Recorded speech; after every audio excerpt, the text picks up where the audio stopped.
नमस्कार, आप देख रहे हैं इंडिया टीवी। आपके साथ मैं हूं मीनाक्षी जोशी। संसद में मणिपुर को लेकर हंगामा नॉन स्टॉप जारी है।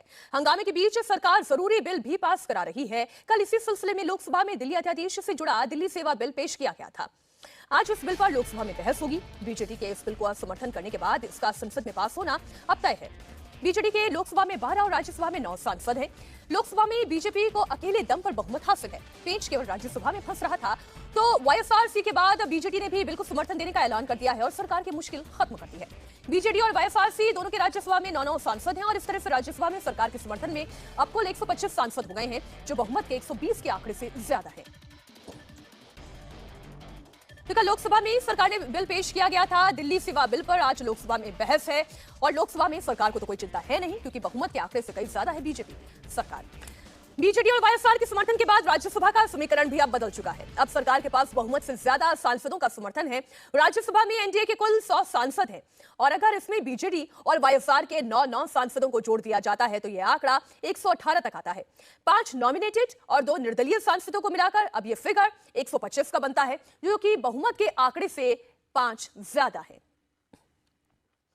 ये पूरा ग्राफिकल रिप्रेजेंटेशन राज्यसभा का इस वक्त हम आपके सामने रख रहे हैं। वाईएसआर के 9 सांसद, बीजेडी के 9 सांसद अगर ये सरकार का समर्थन करते हैं तो ये संख्या 120 की बनाते हैं और इसके अलावा कुछ निर्दलीय सांसदों के समर्थन के बाद, नॉमिनेटेड सांसदों के समर्थन के बाद स्थिति सरकार के पक्ष में। वहीं राज्यसभा का नंबर गेम अब पूरी तरह से इंडिया गठबंधन के खिलाफ हो गया है। विपक्षी गठबंधन के राज्यसभा में 101 सांसद हैं। चंद्रशेखर राव की पार्टी बीआरएस ने बिल पर विपक्ष को समर्थन देने का ऐलान किया। राज्यसभा में बीआरएस के कुल 7 सांसद हैं। अगर इनमें कपिल सिब्बल का वोट भी जोड़ दिया जाता है तो विपक्ष के पास कुल 109 सांसदों का ही समर्थन है, जो बहुमत से 11 कम है।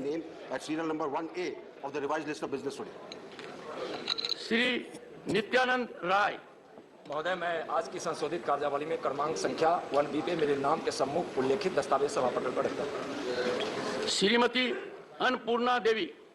सभापति महोदय, आपकी अनुमति से आज की पुनरीक्षित कार्यावली सूची की क्रम संख्या 1C पर मेरे नाम के सामने उल्लेखित दस्तावेजों को मैं सभा कि क्या मेरे लोकसभा क्षेत्र के जिला मुख्यालय रतलाम में, जहां पर शासकीय भूमि करीब 4000 एकड़ उपलब्ध है, वहां पर पीएम मित्र पार्क की स्थापना करेंगे। अध्यक्ष जी, हमारे सीनियर सदस्य ने काफ़ी अच्छा सवाल पूछा है, लेकिन जब पीएम मित्रा पार्क की कल्पना की गई और इसके साथ में जब उनकी प्रपोजल गई पूरे देश में, तो पूरे देश में से 12 राज्यों से हम लोगों को प्रपोजल मिला और इसमें सभी राज्यों 7 राज्यों को प्रपोजल एक्सेप्ट किया गया, जो गतिशक्ति मॉडल के माध्यम से पूरी इकोसिस्टम से जो काम करने वाली जगह है। तो ये जो प्रस्ताव है, इसमें 51% जो योगदान है वो स्टेट गवर्नमेंट का है। तो उन्होंने धार, रतलाम और कई 4 जगह से प्रपोजल भेजा था, लेकिन धार पसंद किया गया और प्रधानमंत्री